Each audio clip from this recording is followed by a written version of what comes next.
Hey, what's up, guys? How you doing? It's me, Mr. 4K Upscaler. So, a new update for F-15E Eagle Striker from DC Designs.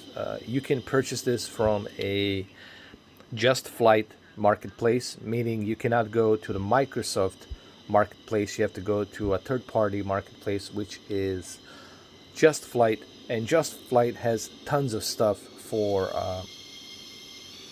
flight simulator add-ons, and this airplane right here is part of that. This new update really shines on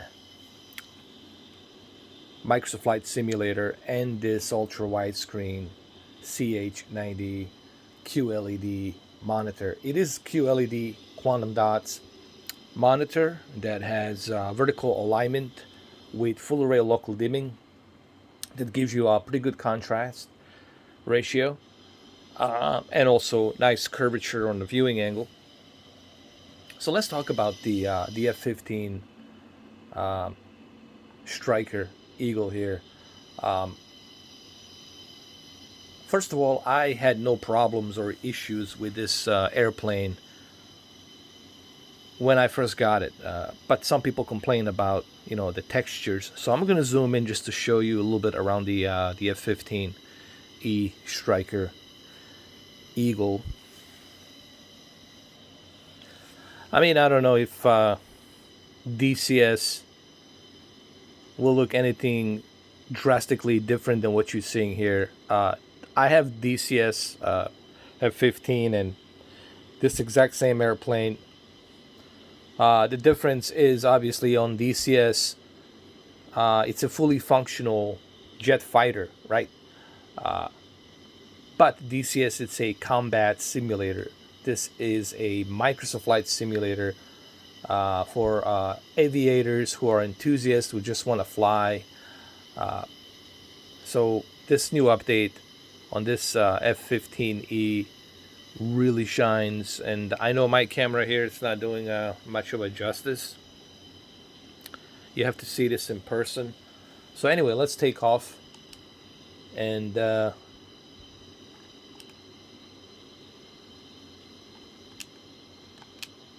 me show you how cool it is.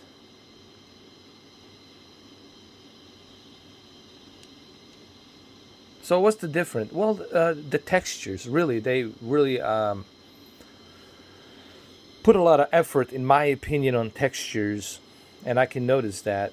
Also, shadows look more improved. Now let's take off. Let's take off from this airstrip. This is McCarran, Las Vegas.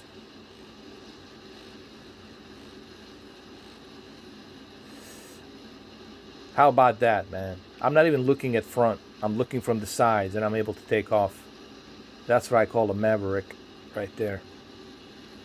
I'm sure somebody got triggered just by me saying maverick. We're in Las Vegas right here. Looks phenomenal. It really does. And love the detail on a afterburner. Overall, the front and the back of the airplane looks great. I think you guys will be very pleased with this new update, and I think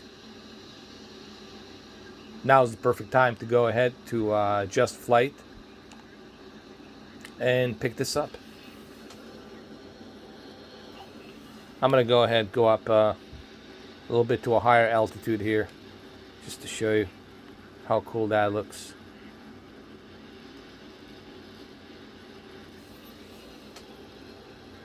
There we go.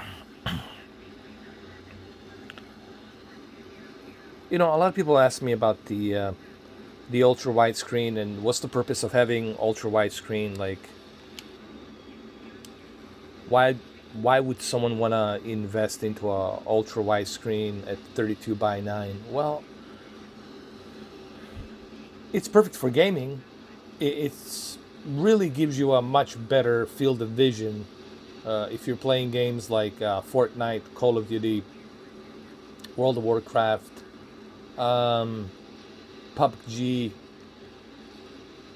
and of course the simulators, flight simulator, racing simulator, iRacing, uh, you name it, fill in the blank simulator will look great on this monitor because it is a quantum dots, vertical alignment, full array local dimming QLED monitor. The only downside to this monitor is the HDR is useless because it's only 600 nits, and it's not enough for HDR to be fully utilized with that low peak brightness. Because you guys know the most important thing on high dynamic range is it has to have that standard of 800 nits. And if you don't have that 800 nits, well, then you're just not getting that necessary peak brightness for high dynamic range. So what I'm going to do next is I'm going to get a little bit closer, and we're going to get closer to the water, and I want you guys to see this airplane in action getting closer to the water.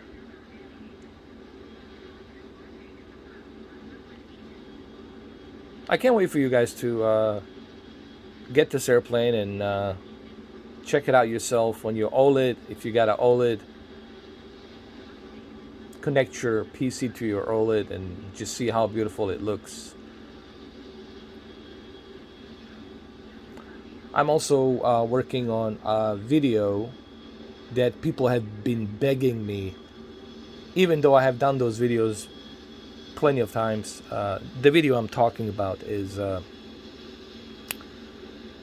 picture settings on a television and what type of picture settings do I use for non-HDR content. I have done plenty of HDR content picture settings, but I haven't done that many non-HDR picture settings. So what I'm going to try to do tomorrow is I'm going to give you guys my presets that I use for non-HDR on OLED. And if I can, I'll try to do the same thing for QLED to give you my picture settings for QLED non-HDR settings. Basically a standard settings. What type of adjustment would I recommend? And I think I can help you guys out with some ideas as to what I recommend, and I'll try to explain why I recommend that and why I use that. I'll try to work on that video pretty soon because people have been begging me to make a video about that non-HDR content, and it seems like that a lot of people are having difficult time trying to squeeze this. Look, here's what I want to say. I know that we're off subject here, but guys, there's only so much you can do. There's only so much you can do when it comes to non-HDR content, depending on what type of TV do you have. Okay, it will depend on that panel, what kind of panel it is. You know, you can try to tweak so many things here and there as much as you want, but if your TV panel it's not that great, there's really not a whole lot you can do, honestly. I mean, you can always try to adjust here and there to try to make it reasonable, to make it reasonably good for viewing. But keep in mind, depends on the TV and depends on what type of panel, what technology does it have inside. That's the important part. And a lot of people seem to be more focused on the size of the TV and less focused on, hey, what this TV has. Why does this 75-inch TV from TCL, it's cheap? Well, it's cheap because it's missing some key important technology advancements to make it look the best, right? But you're getting the big size TV. Anyway, getting back to the airplane, F-15 Eagle E. This new update looks phenomenal. I think you guys should go ahead, buy it, check it out. I'm having a blast, man, with this. I also tried the VR. The biggest problem that I have with VR is the frame rate. And you got to remember, when it comes to jet fighters and simulators and airplanes, if that frame rate is choppy, well, guess what? It kills the whole experience of VR. I don't care if it's the 8K resolution per eye. I don't care how crystal clear it is. If frame rate is choppy and it's not steady, consistent frame rate, then that's a problem. And that's one of the problems that I experience right now with Flight Simulator. The VR, it's really not there where it needs to be. They need to work on VR. The frame rate is the biggest issue to me personally right now. But hey, if you have ultra widescreen like this, honestly, you don't even need VR in my opinion. All right, so well, there you have it, guys. I hope this video gives you some idea on what I think about this new update on the F-15E. And keep an eye on those videos. They're coming pretty soon. I'll keep you posted on live stream. I'll let you know what I'm doing. Take care.